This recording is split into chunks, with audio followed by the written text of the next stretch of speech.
Good evening, Californios. It's Friday night, August 27th, 2021. This is Voices for the California Nation. We are Red Star Report. A reminder, on the weekend of September 5th, Red Star Report is looking to release a new Cal Exit Summit discussion between Republican candidate Mr. Nicholas Wildstar and California National Party candidate Dr. Michael Loebs. So subscribe and hit that bell for notifications on this summit, and of course for future Red Star reports.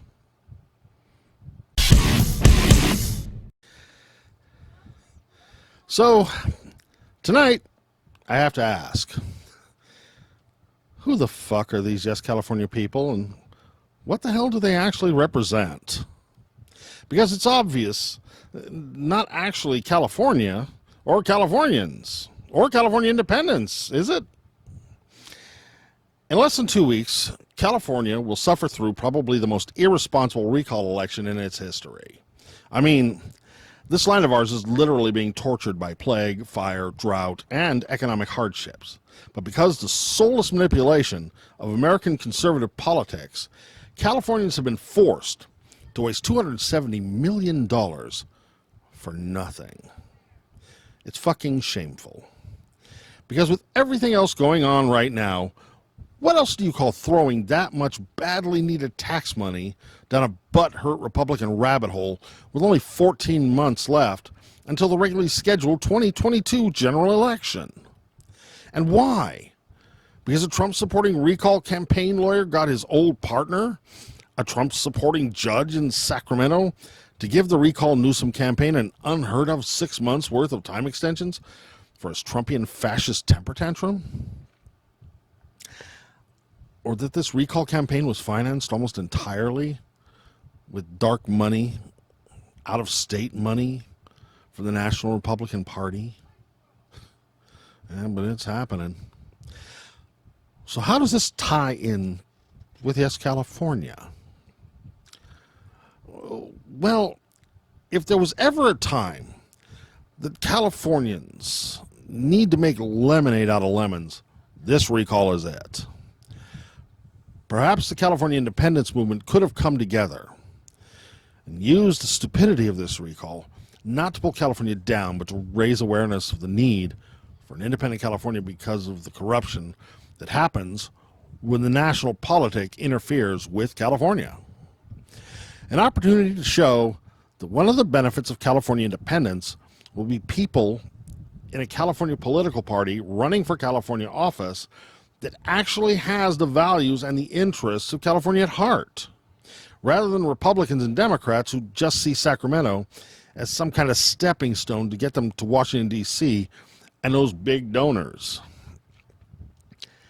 And the funny thing here is that this party already exists and is well established within the California independence movement already. The party already rooted in California autonomy and independence, the California National Party. And it just so happens that the president of the California National Party, Dr. Michael Loebs, who has been kind enough to appear on Red Star Report in the past, is on the ballot and running for governor in this ridiculous recall election. Granted, considering California recall rules ensure that if Newsom doesn't win on question 1, California will get a popularity contest governor for the next 14 months on question 2. So with little hope of winning, real Cal Exit candidates are running primarily for exposure and to raise awareness of the California independence movement and, of course, the California National Party, too. This is legit. And yes, California knows this. But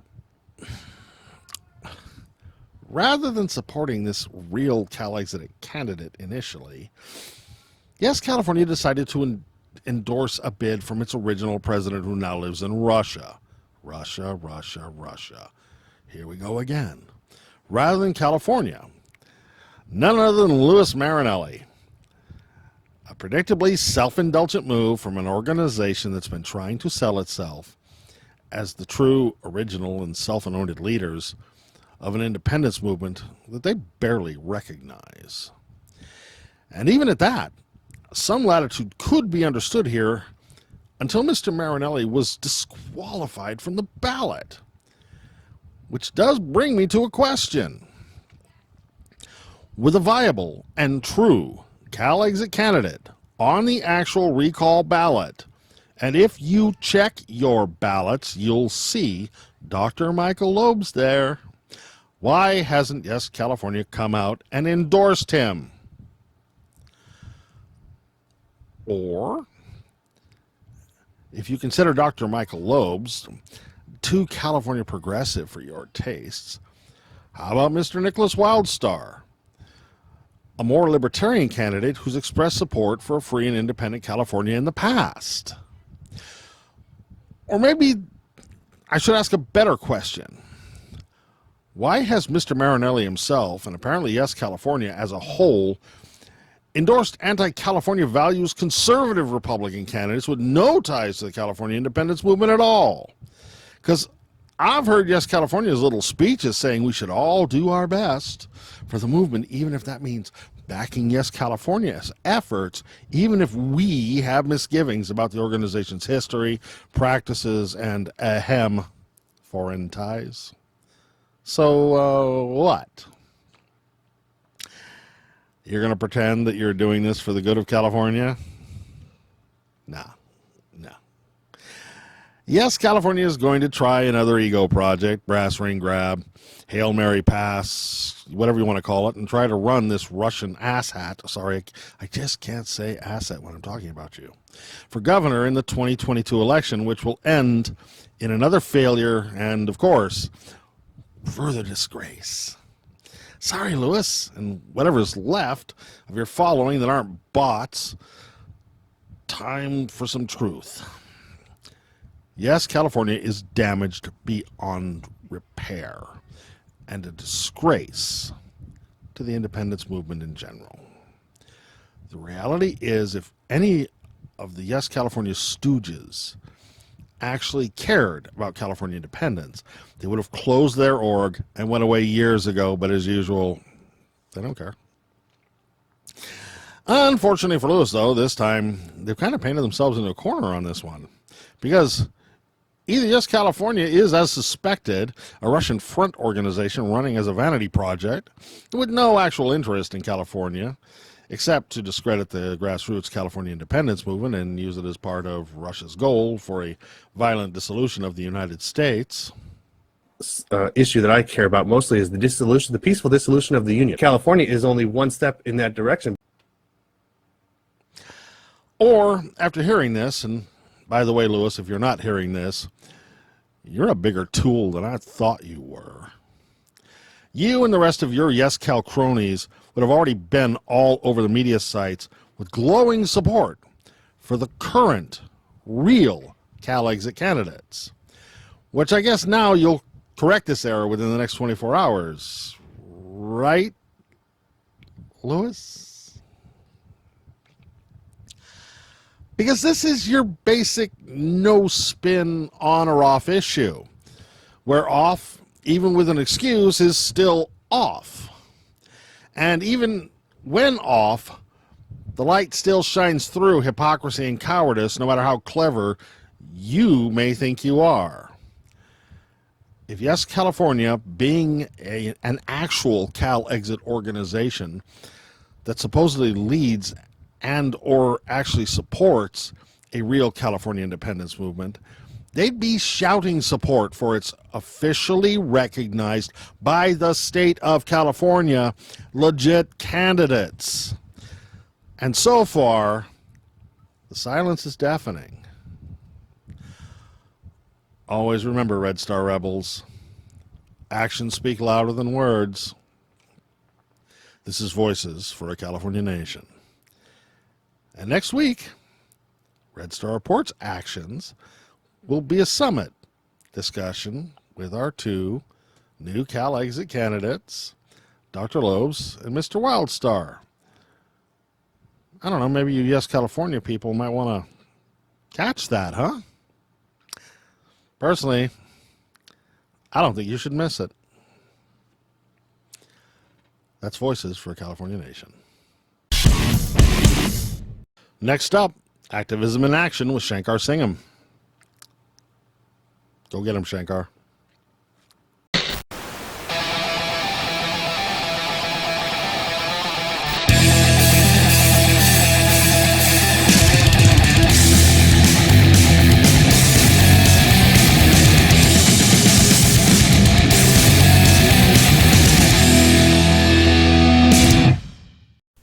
Thank you, Hal. Another sweltering day here in California.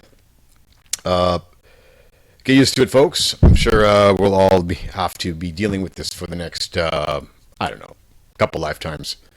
In regards, when Red Star Report first came out, we did a covered a story for Hector Hernandez, Justice for Hector Hernandez, who was shot in front of his home by Fullerton PD.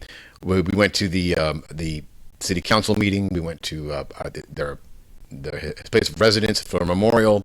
The mayor came out, and I had actually approached the Hernandez family and told them, what some real positive steps they could do as far as activism to make at least if the press not hear about it, the district attorney's office hear about it, and to which they replied that they're going to work with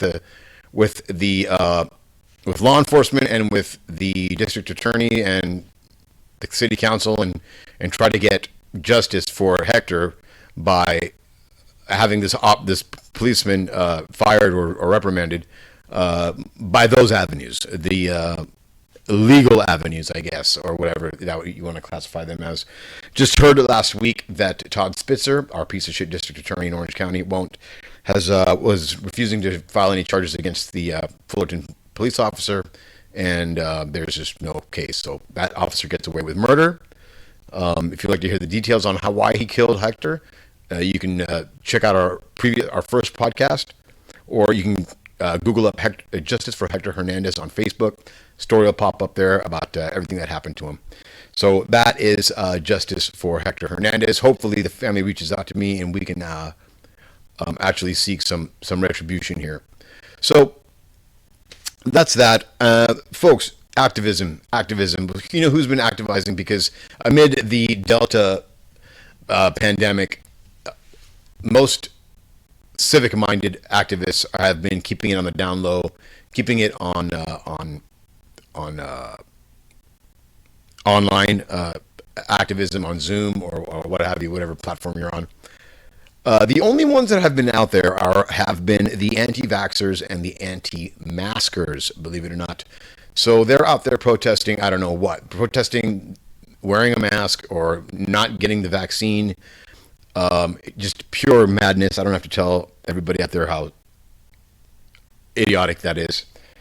But we do have some footage of some of these protests. So the first one was 2 weeks ago, or last week or 2 weeks ago, in downtown LA on Spring Street, right in front of City Hall.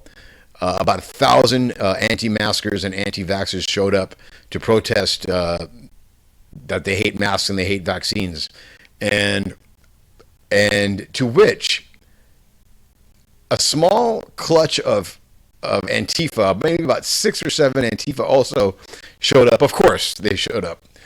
Far outnumbered by the thousands of anti-maskers, but this crew showed up and went at it head to head with some of the Proud Boys that were there. So these Proud Boys came up and immediately started boxing with Antifa, and the video is quite comical. I admire the one Proud Boy that ties his New Balance shoelaces up, on his New Balances up to make sure he's got good footing. It looked like Antifa. They probably did get rocked a little bit. They were far outnumbered, but in the beginning of the melee, you could see a couple of the Proud Boys just getting laid down flat. And one of the Proud Boys comes in with a flying kick and, of course, lands on his ass. The video is absolutely hilarious. We'll try and put it up here. But I think the defining moment for me, at least when I was watching that video, one was the press. A member of the press was attacked by these anti-vaxxers. Typical, because he's with NPR or KLCS or something. The other thing was that when one of the Antifa crew was dragged by the Proud Boys, a fat Proud Boy, into the Proud Boy crowd, and then they were all started pummeling him. He stayed huddled as they were pummeling him, and this is the heart of Antifa right here, the crews at least, and maybe they knew each other, maybe they didn't, but you had another Antifa guy jump in to this nest of Proud Boys, hurling punches and kicks at a down Antifa, and puts his body in between him and the assailants who are doing all the violence, and managed to pick him up while getting kicked and punched, and pull him back to the other side of their side of the battle. And I just have to say that, I mean, that's the left to a T. We will die trying. And just some of those of you that say that, you know, we're soy boys and whatnot. I know hardly any people that would actually put their life in danger to help another trooper out like that. So my honor and my most deserved respect to the 6 Antifa crew that went out to face 1,000 anti-vaxxers, man. What were you guys thinking, man? Come on. You know, the numbers that weren't on your side, you guys should have just bowed out and let them have their stupid little rally. Maybe spread the delta a little bit more. That's another thing. It was funny how the anti-maskers sure had lots of masks on that day, Proud Boy masks, and USA masks for not liking the masks. But what are you going to do? They're a bunch of hypocrites. So that was a major activism activity that happened 2 weeks ago in downtown LA. The next thing I want to discuss would be the September 18th meeting, rally put together by, let me see, I have my notes right here. We've got, September 18th, Justice for J6 rally in Washington, D.C., right in front of the Capitol, put together by Look Ahead America, which is led by a gentleman named Matt Braynard, who happens to be a Trump campaign lackey, of course he is. He was on Steve Bannon's show. Steve Bannon, of course, the fraudster who took these idiots' money for a wall and then bought himself a yacht, right? Man, these people still support him. Like, they're sadomasochists. I swear to God, they just love getting beat up on. So Steve Bannon's podcast, and he was announcing his show, and he said he told the people that are coming, and they expect thousands, folks. Not to bring any other topic items, flags or shirts. They're there solely for the 500 people that were arrested unjustly. In fact, let's just listen to it real quick. If you go onto the Look Ahead America website, and you're gonna hear this recording of them, it's like an instruction manual. So hold on one second here. Let me just go grab it. Okay, so here is the Matt Braynard explaining the reasoning for J6. Now, mind you, of course, the Capitol Police are absolutely nervous about this. The current chief has stated, her name is Yogananda Pittman. She has stated that she has called every single Capitol Police that works for the department out on that day, regardless if they have it off or not. They have to work that Saturday. So these assholes are already costing them taxpayer money right there. But I think the Capitol Police may be overwhelmed by who's going to be showing up there. So I hope the National Guard is ready to go as well. Now, I don't think they are. I don't think people are ready to know what to expect with this. But here is Matt Braynard saying what he thinks is going to happen. It's going to be a peaceful rally. Yeah, right. Hi, this is Matt Brainerd, Executive Director of Look Ahead America, bringing you some updates about our upcoming Justice for J6 rally on Saturday, September 18th at noon Traitors. at the U.S. The Capitol Justice for Traitors on the rally. West Lawn. I'm happy to announce that my co-host for this event will be Cara Castronova, leader of Citizens Against Political Persecution. I'm also very excited to announce some of our upcoming speakers once we have them locked in. These are people that you're going to be very excited to hear are joining their voices with ours and are going to be at the rally as part of our effort to raise awareness of this tragedy, of this grave violation of civil rights of hundreds of our fellow Americans. Yeah, civil rights. Yeah, never mind. They just stormed inside a government building, which no Antifa or Black BLM has ever done ever. Wiped shit on the walls and threatened the lives of everybody inside. Never mind that. They're patriots, though. I'm going to need your help.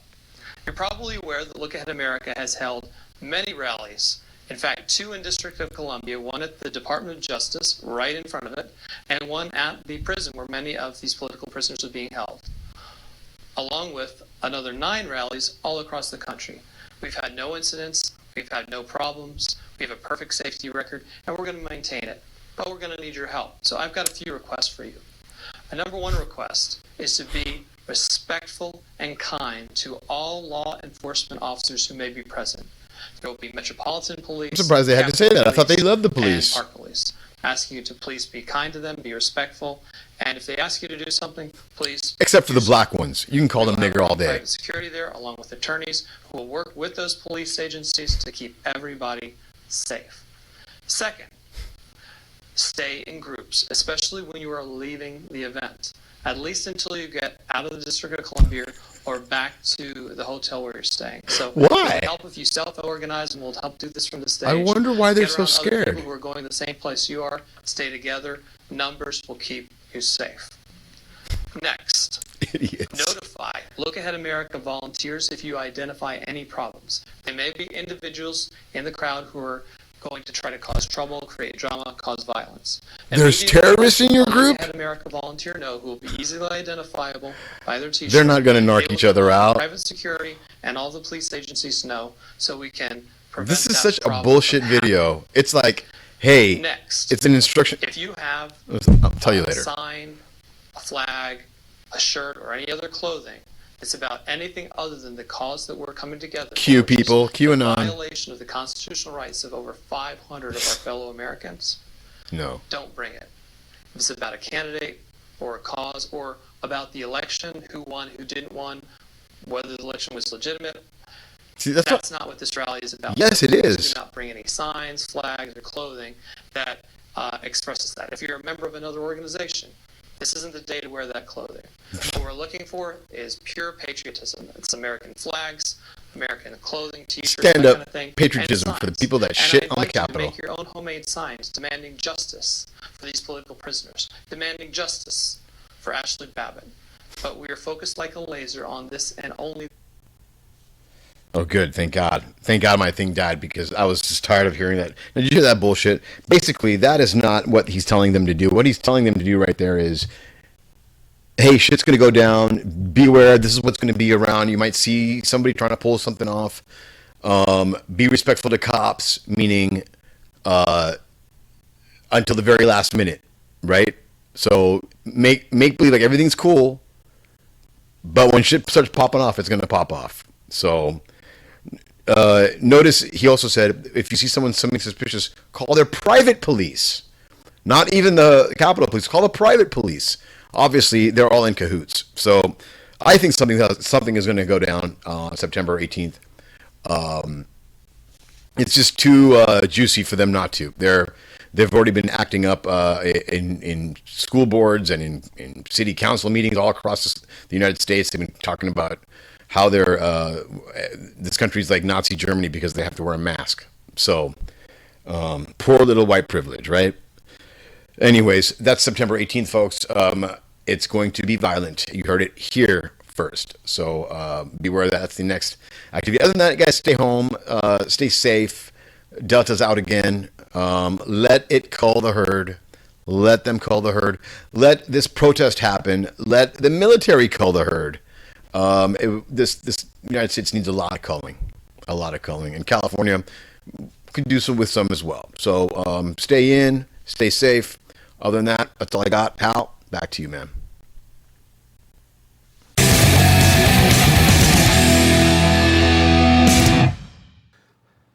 Thank you, Shankar. It's time for Talking Points.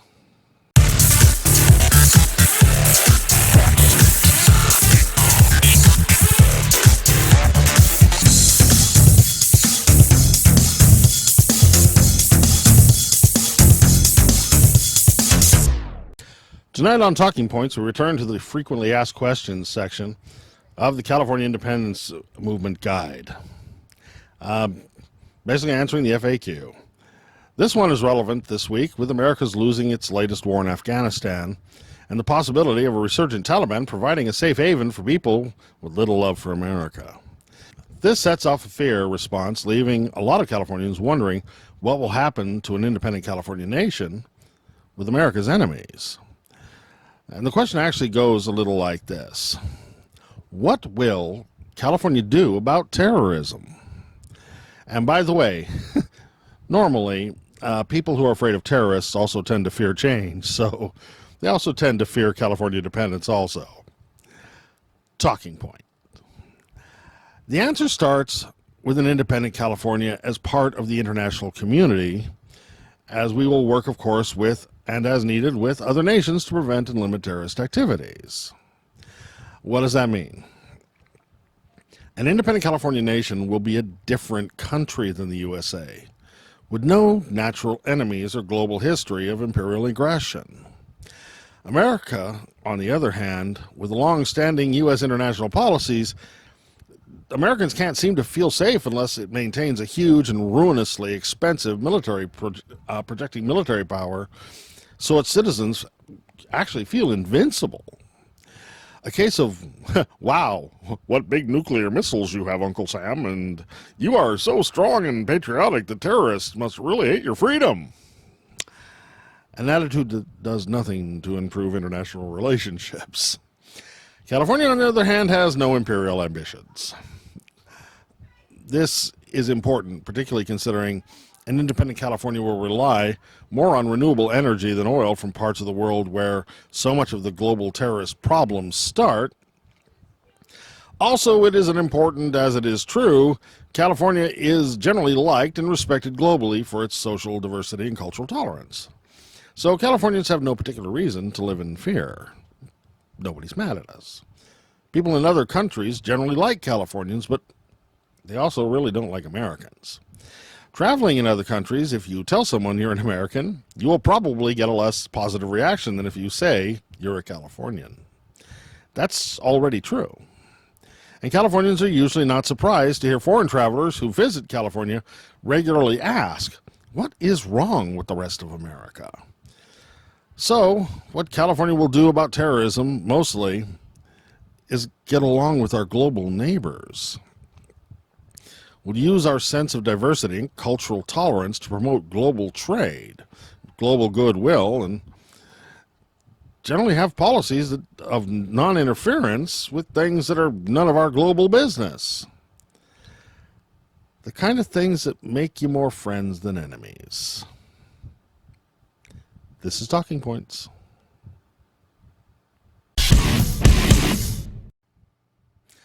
Well, that's it for this week. Check out our website at www.redstarreport.com. Transcripts for Talking Points will be posted there. Also, be sure to like and subscribe to our Red Star Report YouTube channel. Please. Go find our Red Star Report Facebook page, Twitter and Instagram accounts, etc., etc., etc. Because if you want a real California Independence Movement media group, it's all about the algorithms. Our thanks to you and all our Red Star Rebels for watching. Have a great weekend.